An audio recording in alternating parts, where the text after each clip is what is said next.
Assalamu alaikum wa rahmatullahi wa barakatuh. How are you, my children?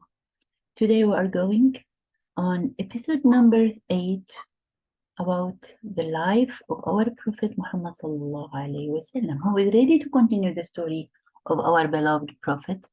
But before we begin, remember, my wonderful children, that whenever I say Prophet Muhammad, you have to say sallallahu alaihi wasallam.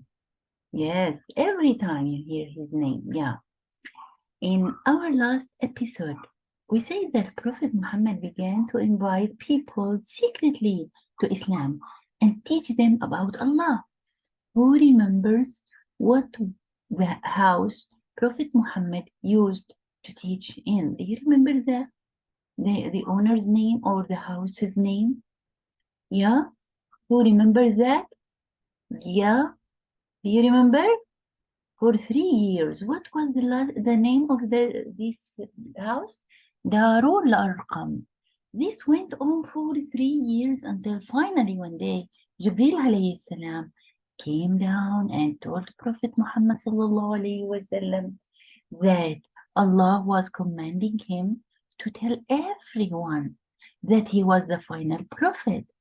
The time had come for everyone to know about Islam. Now it will not be secret anymore.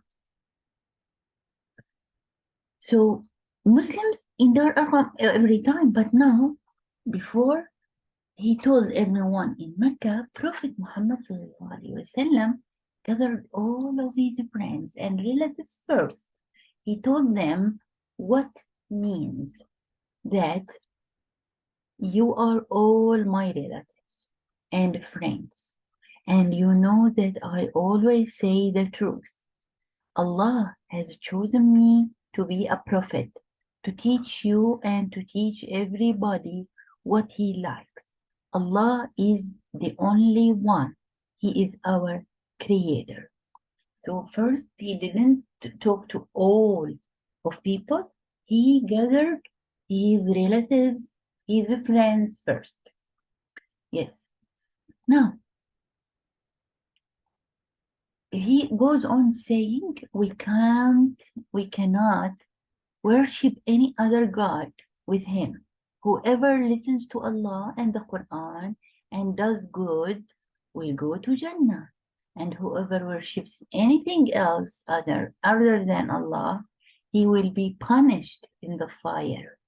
So idols are prevented. Now, after he finished talking, everyone was quiet. They were thinking about what he said, everyone except one man, Abu Lahab. Abu Lahab, who was that?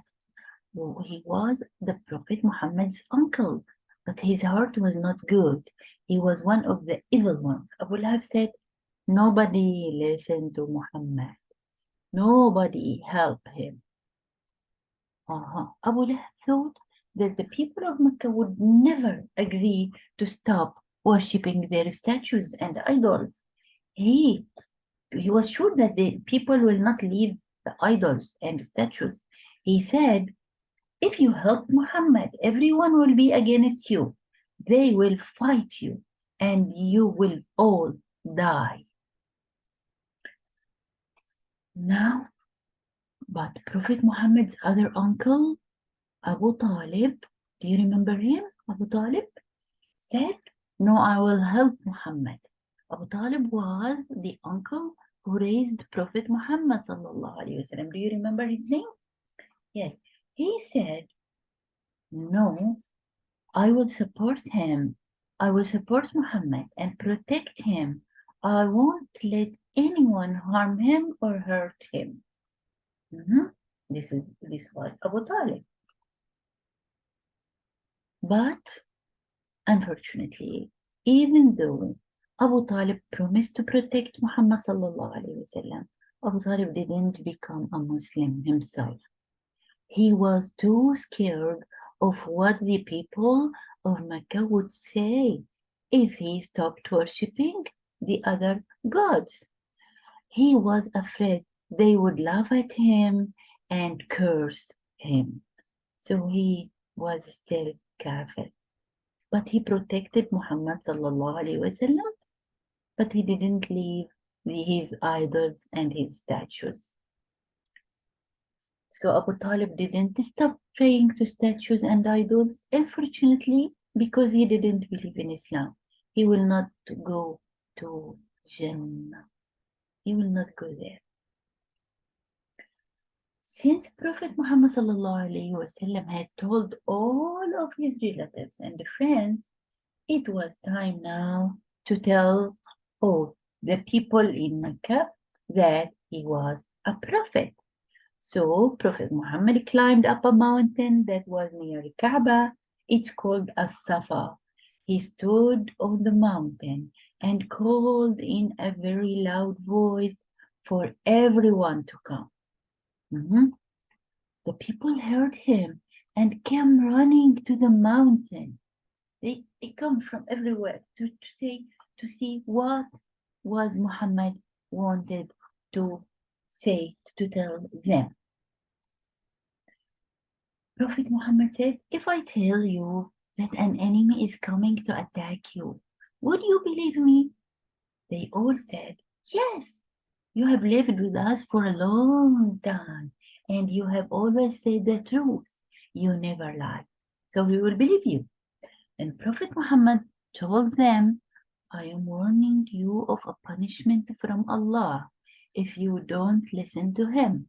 Allah has picked me to be a prophet, to teach people to worship him alone. Those who listen to Allah will go to Jannah, and those who worship statues and idols, the things that are made of rocks and cannot talk or hear or understand or worship anything else, will be punished. All people were listening to Muhammad sallallahu alaihi wasallam. Yes. When he finished talking, everyone was quiet, thinking about what he had just said. Everyone except one man, Prophet Muhammad's evil uncle Abu Lahab.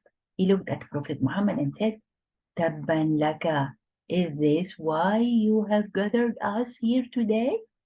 What was that mean? Tabban laka. Tabban laka. Tabban laka was a mean thing to say. Abu Lahab was saying, you are going to lose and die. To lose and die. Tabban laka, you are going to lose and die alone. He was saying that for Muhammad. To Muhammad, he was saying that. So, tabban laka is a very bad word. But Prophet Muhammad sallallahu alaihi wasallam didn't answer Abu Lahab. Instead, Allah answered them. Jibreel came down with the words of Allah, and Allah said, Bismillah ar-Rahman ar-Rahim, تبت يدا أبي لهب وتب ما أغنى عنه ماله وما كسب سيصلى نارا ذات لهب وامرأته حمالة الحطب في جيدها حبل من مسد. What does that mean? That means that Abu Lahab would be the loser and he would die as a kafir and go to the fire. So this surah comes for Abu Lahab as an answer to Abu Lahab's rude words. You see? Now, I have before explained in a video this surah, the interpretation of this surah. I will put the link in the video description. You can go to this surah and read everything and understand this one. You don't have just to memorize it. You have to know what does that mean. So Abu Lahab was the uncle of Muhammad sallallahu alaihi wasallam, and he said many rude words for him. So Allah answered him in this ayah and he promised him to punish him with his wife, imra'atuhu. That means that it is his wife, not just Abu Lahab, but also his wife with him. After this gathering at the Safa mountain, the people began to leave and thinking about what they had just heard. All of them were thinking, what was Muhammad said? When Abu Lahab's wife heard about what happened, and that Prophet Muhammad had said that Abu Lahab would be the loser, she got very angry. Like Abu Lahab, she was an evil woman. She set out to hurt Prophet Muhammad. She got a huge rock and went to look for him. Prophet Muhammad was sitting at Kaaba with his friend Abu Bakr. When Abu Bakr saw Jamil, that is the wife of Abu Lahab, he was scared and he told Muhammad, oh, Jamil is coming. She had a big rock in her hands. Now, but Muhammad said, don't worry, Allah will protect us. So Jamil came to Abu Bakr and said, Jamil was the name of the wife of the Abu Lahab. Looked at Abu Bakr and said, where is your friend? Where is Muhammad? If I see him, I'm going to hit him with this big rock. Prophet Muhammad was right there, sitting right next to Abu Bakr. But Allah made Jamil's eyes not see. Allah protected Prophet Muhammad. Abu Lahab's wife went away, not knowing he was right there. Now, meanwhile, people of Mecca were now split into two different groups. There were those who said they would stop worshipping statues. They believed in Prophet Muhammad ﷺ and listened to him and became Muslims. They were good and pure-hearted people. And then there were those kuffar who said they would not listen to Prophet Muhammad. They were disbelievers. They were evil people. The kuffar were very angry that people were becoming Muslims. They would try to come up with different ways to stop people from listening to Prophet Muhammad and to stop them becoming Muslims. But Prophet Muhammad kept telling everybody about Islam and Quran. When the kuffar realized that Prophet Muhammad was going to tell everyone, even people who came from outside of Mecca, like traders or those coming to visit Kaaba, they began to worry. So here, now they began to worry because Muhammad was telling all the people who came to Kaaba in Hajj every year or to see the Kaaba, the traders. So they were worried because people will believe him. Now, what are we going to do? How can we stop him? One of them said, I have an idea. Let's tell anyone who comes to Mecca, don't listen to Muhammad. He is sorcerer or magician. And if you listen to him, he will cast a spell on you. This is a bad idea. So everyone, we will tell them, all the people, that this is a magician, this is a mad man, so don't listen to him. He will cast a spell on you. He will curse you. He will make magic for you. Sure enough, the kuffar agreed to this idea. They would stand and warn anybody coming from outside of Mecca not to listen to Prophet Muhammad sallallahu alaihi wasallam. But people still listened to Prophet Muhammad and became Muslim. The kuffar got very angry. They thought of another way to get people to leave Islam. They decided to keep bothering Prophet Muhammad and the Muslims. They would say mean things to them and curse them. They would also laugh at them and make fun of them, especially the poor Muslims. When they would see a poor Muslim whose clothes was torn, they would make fun of them. Prophet Muhammad felt sad at what the kuffar were doing, but Allah told him not to be sad.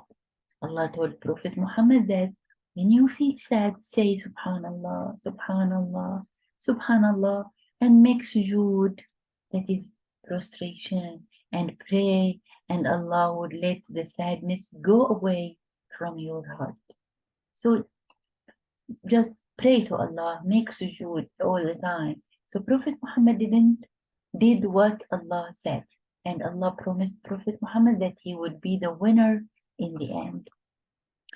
The evil kuffar decided on a new way to get people to stop listening to Quran. They decided they would keep making loud noises and sing loudly so that nobody could hear the Quran. Then, what? They have a new idea. They also started to hurt the Muslims, especially the poor ones. They would take the poor Muslims and tie them up under the hot sun without any water or food and put rocks on top of them. Then they would say, will you go back to the idols? Will you leave Islam? The Muslims' answer was, no, Allah is the one. We worship only Allah and we will not worship anything else. We will not leave Islam. The kuffar hurt many Muslims, including Bilal bin Rabah, Bilal, and Ammar bin Yasir, and his mother and father, and many, many others. You will hear about Bilal bin Rabah in the Seerah a lot of times. And the Ammar bin Yasir's mother was the first one who died in Islam. Yes, for the sake of Islam, for being Muslim. So the first believer was Khadija, and the first one who died in Islam for the Islam was Ammar bin Yasir's mother. Her name was Sumayya.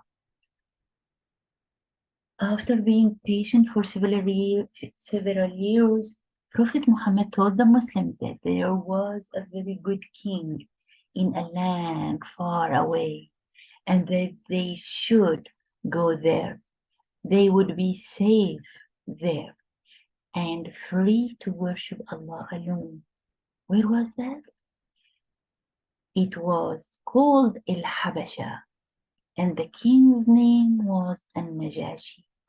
So they have to go to Africa to Al-Habasha, and their king was Al-Najashi. He was a very good king. So he told them to go there. Now, so a group of Muslims left Mecca by a boat and traveled far to Al-Habasha. How? By a boat. That means they made Al-Hijrah to Al-Habasha. So that was the first Hijrah. Hijrah means migration from place to place for the sake of Islam. Yes, for the sake of worshipping Allah. So they went by boat to Al-Habasha. Yeah. They were there. They were safe and happy. They were happy and safe there. Now, Kuffar were very angry that the Muslims had escaped. They will say, how they escaped from us? They sent 2 men to talk to the king of Al-Habasha, Al-Najashi, to send the Muslims back. So they sent 2 men and they want him to bring the Muslim back to Mecca. The 2 men brought with them gifts to bribe him and convince him to make the Muslims go back to Mecca. So they bring gold with them. But do you think Al-Najashi will agree to send them with Muslims back? We will find out that next episode. We leave you in the safety of Allah. Wassalamu alaikum wa rahmatullah, and peace be upon our Prophet Muhammad sallallahu alayhi wa sallam. Wassalamu alaikum wa rahmatullahi wa barakatuh.